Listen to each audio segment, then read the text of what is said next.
Había una vez cierta leyenda urbana, un rumor, una historia que muchos decían haber visto, pero de la cual no presentaban evidencias. Una historia que generó búsquedas incansables e historias imposibles sobre dónde verlo, cómo verlo o cuándo verlo. Una historia ligada a uno de los animes más famosos del mundo, Dragon Ball. Una historia ligada a su final, un final que nadie quería aceptar, un momento que todo fanático negaba. De esa negación surgió el rumor. Así nació el mito de Dragon Ball AF. Muchas imágenes fueron subidas desde ese entonces y muchos vídeos se le fueron dedicados. Claro, Dragon Ball AF era falso, no había duda de ello, sin embargo, eso fue antes. Hoy Dragon Ball AF existe y le llamamos Dragon Ball Super. Hablar de Dragon Ball AF podría tomar mucho tiempo. Podemos hablar sobre la historia y los rumores, en qué página empezó y dónde supuestamente se podía ver. Podemos hablar sobre los fanarts, muchos muy buenos y otros varios ridículos y lamentables.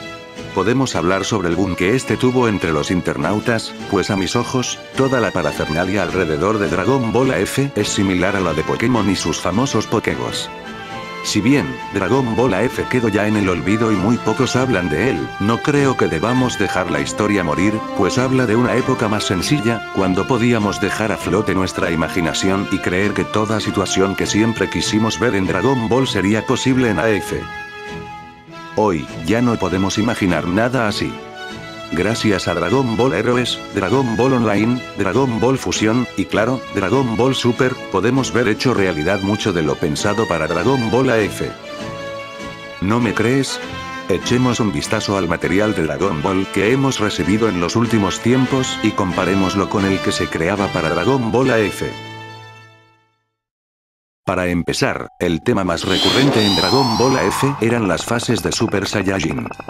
Imaginar a Goku o a Vegeta en la fase 5, 6 o hasta 10 del Super Saiyajin inspiró muchos fanarts, algunos muy buenos, otros, como la gran mayoría, ridículos.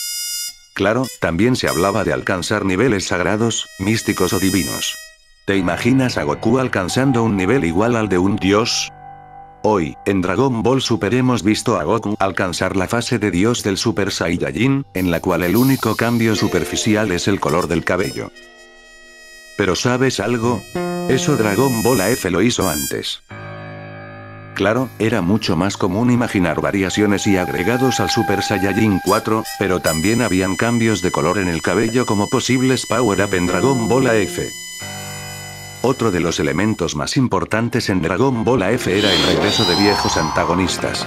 Muy al estilo de la saga de Super 17 en Dragon Ball GT, muchos fans especulaban que en Dragon Ball AF enemigos como Cell, o incluso Broly regresarían del infierno con muchos power-up, listos para vengarse de Goku y compañía. ¿Te suena familiar eso? Claro, justo de eso trato una película de Dragon Ball y un arco en Dragon Ball Super. Freezer regresó del infierno y con una nueva transformación listo para vengarse de Goku. Pero enfrentar viejos enemigos que regresan del infierno no era suficiente para los fans, para nada. Había que tener grandes y peores amenazas. Goku a lo largo de la serie se enfrentó a humanos, extraterrestres, androides, monstruos, etc. Entonces, ¿qué debería seguir después? Claro, demonios o ángeles. Criaturas que uno pensaría que no tienen cabida en el mundo de Dragon Ball, y si eso no era suficiente, bien podrían enfrentar a Goku contra dioses.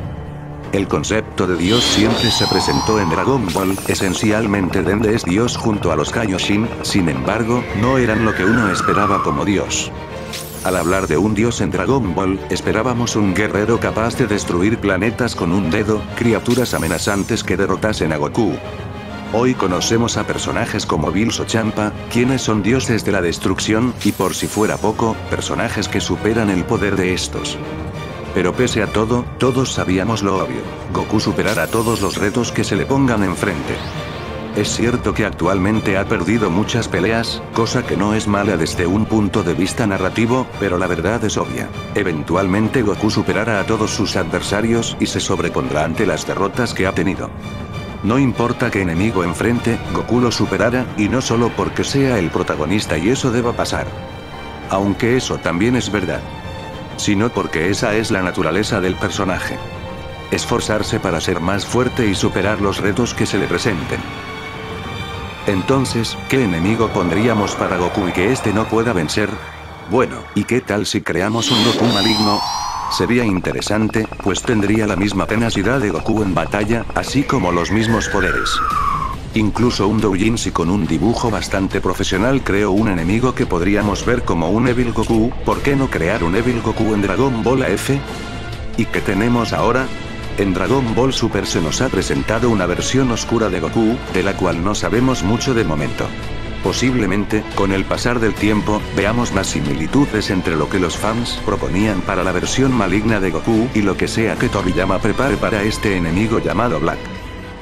Técnicamente, podemos decir que Dragon Ball Super es Dragon Ball AF no solo porque hay muchas ideas y conceptos similares en ambas series, sino por lo que ambas representan. Ambas son una continuación directa del final de Dragon Ball. Una parte del final de GT, y otra del final de Z. Una es un conglomerado de historias y dibujos creados por los propios fans, y la otra es canónica escrita por el mismo Akira Toriyama. Claro, ambas a pesar de tener bastantes similitudes, tienen ciertas diferencias. Sin embargo, ambas tienen la misma razón de ser: ver a Goku y compañía continuar sus aventuras y enfrentar nuevos retos.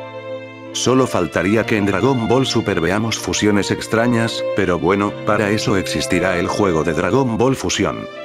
Entonces, ¿cuál es mejor? Para muchos, la respuesta es fácil. Dragon Ball Super porque es oficial y no tiene ideas tan ridículas como Dragon Ball AF.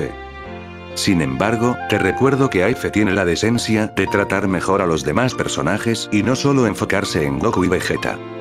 Entonces la pregunta no sería cuál es mejor, sino cuál captura mejor la esencia de lo que debería ser una continuación de Dragon Ball. Lo dejo a tu criterio. Es todo por el momento. Gracias por ver el video. Te agradeceríamos mucho si le dieras un me gusta y lo compartieses con tus amigos. Si te gustó nuestro material, suscríbete a nuestro canal. El contenido que subimos es variado, te aseguro que no te defraudaremos. Que el resto de tu día sea agradable, hasta la próxima.